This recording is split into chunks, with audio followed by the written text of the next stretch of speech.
Hey guys, sorry about how late this is going up, and sorry about how weird the angle is while my phone is on the charger.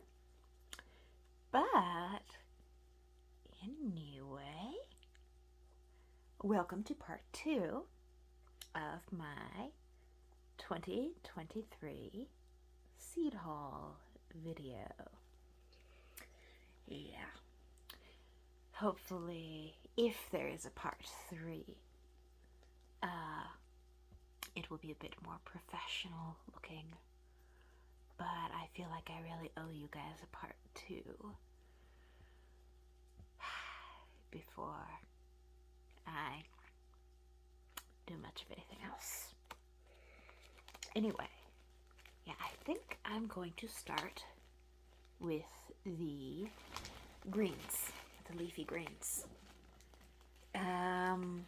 Then move on to root crops, and then the different flowers, depending on how much I have time for. Anyway,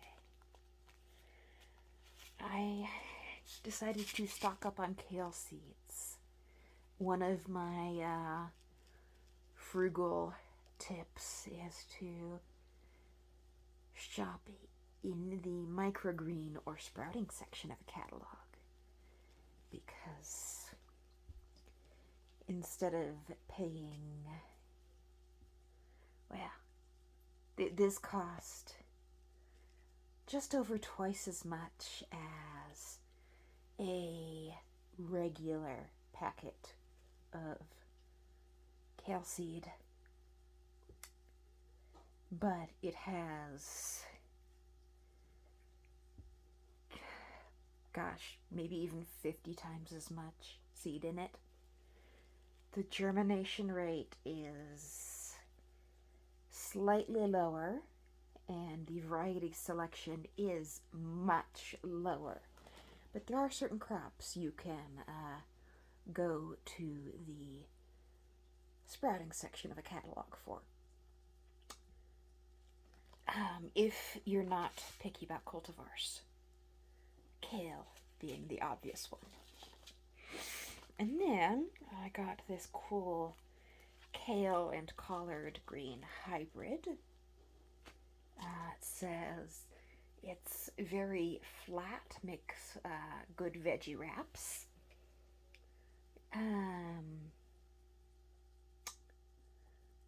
Yeah. It's good as a baby green and good as a full-size green. But I do really like kale, but not by itself. It's good in stuff. By itself, it's not that great, but in sea kale is something I have been dying to try. It is apparently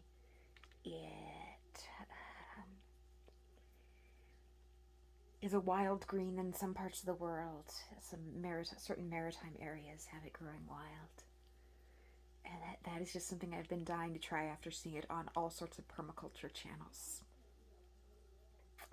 Apparently, it's a really beautiful plant. It looks kind of like a wilder version of broccoli or cabbage. And it has really fragrant flowers. Well, not that broccoli doesn't have fragrant flowers if you let it bolt, but yeah. And then I got green and plain green and red veined sorrel. I had one clump of sorrel survive really well, and the rest not so much. So I'm going to plant a bit more of that this year. And the Lola Rosa lettuce. It's a really pretty Italian heirloom that I have had mixed results with in the past, but it is very pretty. So it is something that I can just tuck a seedling in wherever, and yeah, even in a window box, it's pretty enough to go in a window box, etc. Some years it does really well, some years it doesn't. It's a nice leaf lettuce. The Marvel of Four Seasons is one of my favorites. It's a French butterhead. It's a real, it's blushed, sort of a bronzy red and green butterhead. Very pretty. And that is a good performer for me. This one has always done really well for me when I've tried it. It performs well in heat and cold, which is important here because we have real summer and real winter. Watercress. Got another packet of that. It is something I have grown in the past, but I would like to treat it more as a perennial as I improve the little patio pond situation. As I improve the patio pond situation, I want to get it to perennialize. Okay, moving on from there. What do I want to do next? Root crops. Beets. Okay, I really love roasted beets. I have been. They are a lot of fun. So I last time I was at the Walmart, I picked up this 50-cent packet of just generic red beet. Then a less generic beet mix. It says, oh yeah, it's got like 5 or 6 different cultivars in this one, including those cool stripy ones and the ones with the super dark greens. And then sugar beets. Sugar beets are a lot of fun too. They, if you find the right microclimate, you will end up with perennial Swiss chard, basically. I would assume that mango beets also would do the same, because they're also they're another giant root sort of thing. So they would have the fat stems on the leaves and would turn into perennial chard if left in the proper microclimate.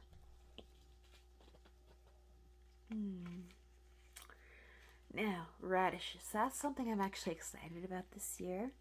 It's a request from my boyfriend. I am actually quite excited to have someone in my life who likes radishes. So I am expanding my selection instead of just buying the standard. Oh, where'd it go? See, this is the sort of thing I usually buy. The cherry bell radish. I just throw them in wherever for as a companion plant. The cherry bell radish is what I throw in as a companion plant everywhere in the garden because pollinators like them. They make a good trap crop. Once they start blooming, they're a good pollinator crop. And they're tolerable if you give them enough water to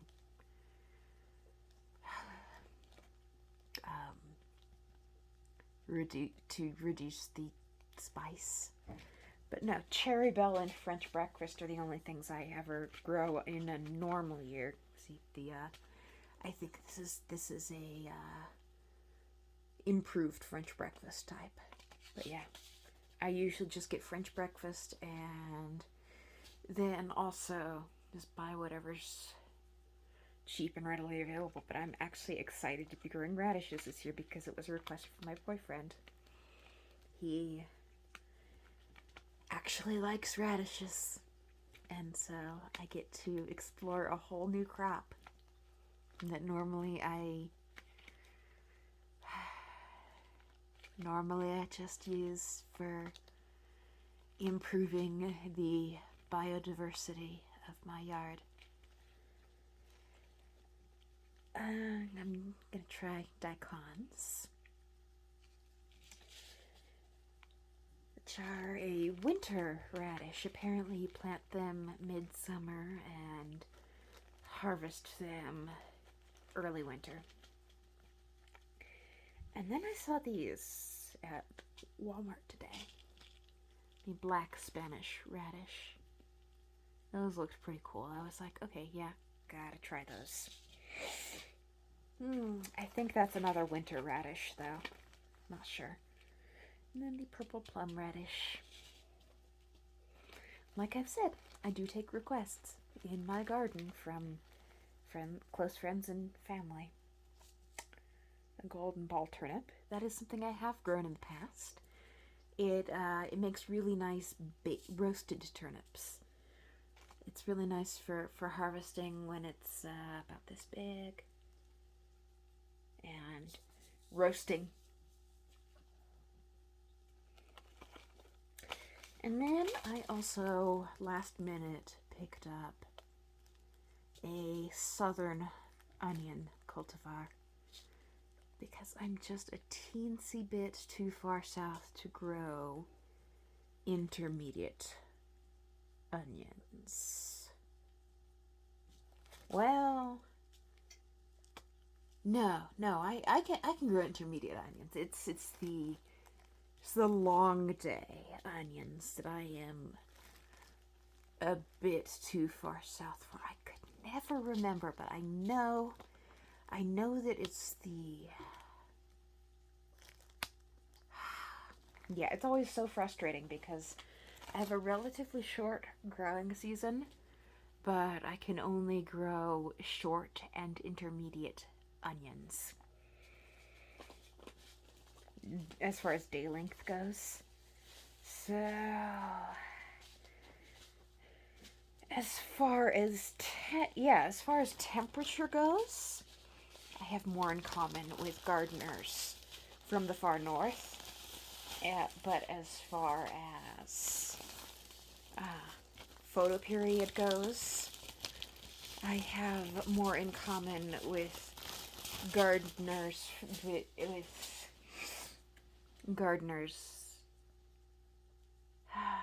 further,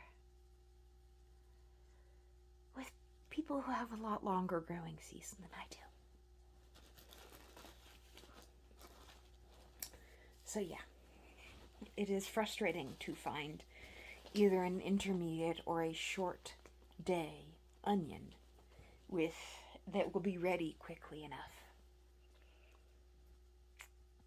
So I'm hoping that the Texas Grano will work for me. Let's move on. Oh, that's the miscellaneous. That one. Let's move on to the edible-ish flowers. Flowers that are varying degrees of edible. And I've sort of kind of got them alphabetized. I do have a unusual sorting system, but it makes sense to me. I sort them, some of them are sorted by family, some of them are sorted by basic garden category. But the flowers that are varying degrees of edible, I sorted, for the purpose of the video, I sorted them alphabetically. Got the bachelor buttons, 2 different mixes. I wanted, I saw the purple heavy mix, and I was like, yeah, that should probably happen. Saw the purple and red heavy mix, and decided that that needed to happen. Balsam. That was something I had to Google to double check whether it was edible or not. Yep, but that is nice. The whole bragging about being non-GMO, that's a bit of a redundancy that they use to sell things, because non-GMO because GMOs are not commercially available unless you're a huge corporate farmer. So, all the nurseries that say non-GMO are just it's like calling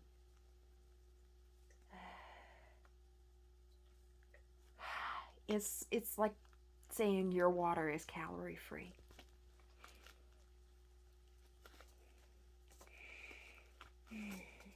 Anyway, but it is a good selling point. It is a very good selling point that they are non-GMO, but that's just bragging about or you know, bragging. Yeah, it's like saying your salt. It's like saying a salt shaker is non-GMO because there are no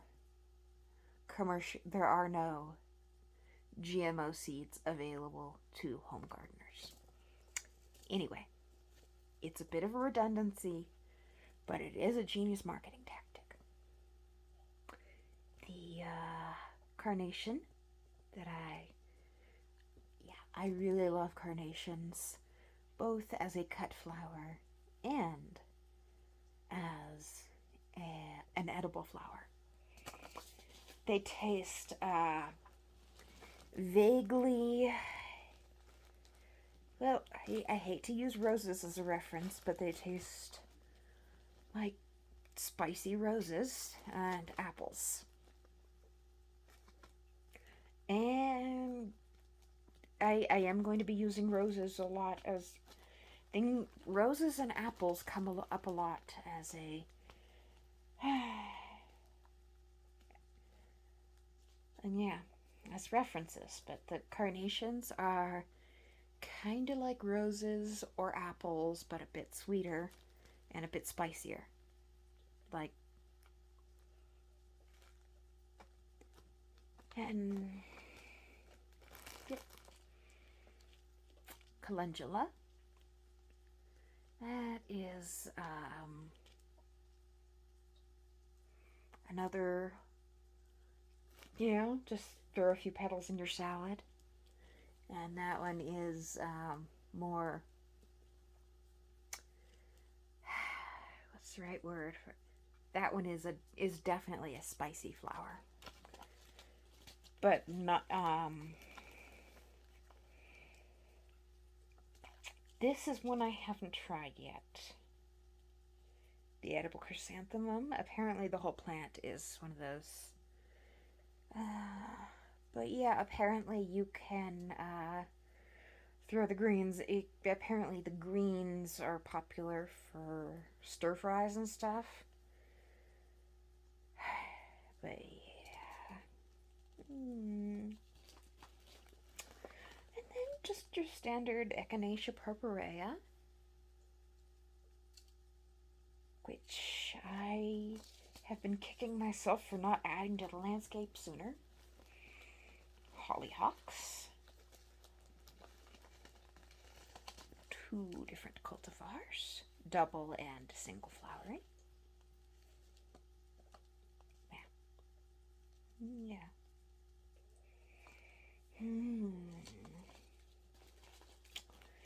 Again, that is not something I have used for food before, but I have heard they are a good, accent / garnish, whatever flower. Marigolds. See, most of these flowers are stuff that you basically use for jellies, teas, and salads. So, or garnishes. Marigolds. Different varieties of French marigolds. Sorry, my nose itches. The junipers have started pollinating. Marshmallow. That is one of those. It's distant. It's fairly closely related to hollyhocks, as you can tell from the looking at the plants. But apparently, marshmallows used to be a super luxury candy because you had to basically juice the plant. Yeah, basically juice the whole plant and then whip the syrup, whip it with sugar syrup over a boiling kettle. In the days before electric mixers, marshmallows were super gourmet, expensive candy. And then got 3 cultivars of nasturtium, 2 trailing, and 1 dwarf. Though I am rather disappointed in myself for not getting any with variegated foliage.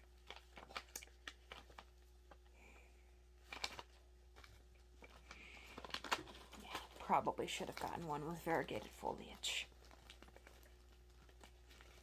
2 different cultivars of sunflower to round out what's already self-sowing out there. I really like the bicolors and the reds. And some little pansies. These don't perennialize reliably, but I did have some come back up from last year. Then yarrow. I have some red yarrow that did perennialize well, but it's one of those things that's kind of slow to get started. So, yeah. Now, moving on to the non-food flowers. Foxgloves.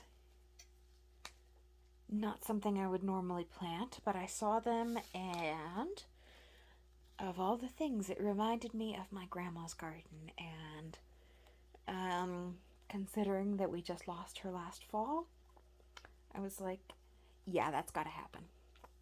That's gotta happen. Because I remember how Grandma always had the foxgloves at the edge of her garden, and it just made me smile seeing these. These would be a great cut flower, and it would be great variety for the pollinators too. Same with the lupins. Grandma loved lupins. Always had those in her garden. Good variety for pollinators, good for soil quality. That's a nitrogen fixer. Not something I would normally put in, but it's something that Grandma always had, and it made me feel really sentimental when I saw it at the store. So I was like, okay, yeah, that's gotta happen. Then, bunch of different zinnias. State Fair, Early Bird, Candy Cane, and Giant Mix. I really like zinnias. I don't know why. And then just your generic fragrant wildflower mix.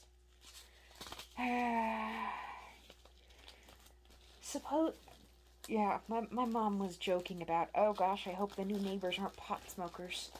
Because the neighbor directly upwind of us is moving. And I'm like, yeah, well, if they're pot smokers, I'll have to plant fragrant stuff all over the backyard. Because we leave our windows open in the summer. And I am in favor of recreational marijuana use as long as nobody else has to smell it.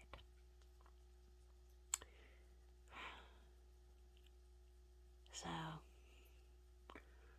yeah. When marijuana was legalized, I was like, okay, maybe I'll try some edibles. But then I decided against it with a heart condition I developed. And yeah. I don't like having to smell marijuana. The smell was awful, but edibles, cool. I'm thinking about planting a lot of extra fragrant stuff around the backyard just in case. Because my mom is joking about how we're gonna win the anti-lottery and get some pot smokers moving in next to us. Can you tell she's a boomer? Yeah, total boomer. Total boomer attitude. And I'm like, okay, well, just adapt. Anyway, the miscellaneous category. Oaxacan green dent corn. I wanted to throw something into the mix with the Bloody Butcher and the Pewaukee Blue. Because I'm trying to get my own sort of all-purpose corn. I'm trying to get a really pretty all-purpose field corn that is my own. Last year I grew, so I've been growing Bloody Butcher and Pewaukee Blue, and they did really well together last year. But I want to add a third color in the mix. Yep. Cinnamon basil. Didn't throw that in with the flowers because it's not bred for the flowers. Hill Country red okra. Again, that could go in with the flowers because okra is very closely related to hibiscus. But, red burgundy okra. Dark opal basil. Another thing that I could have thrown in with the ornamental edible things, but chose not to. The lemon basil. And flat leaf Italian parsley. Anyway, I think that concludes part 2 of the 2023 seed haul. And I will be back with hopefully a more professional looking video for the I can't talk today. For the varieties I'm growing within each cultivar. Varieties I'm growing within each category. Yeah, wording is not easy today. Anyway, you take good care of yourselves, okay? I will talk to you guys later. Bye.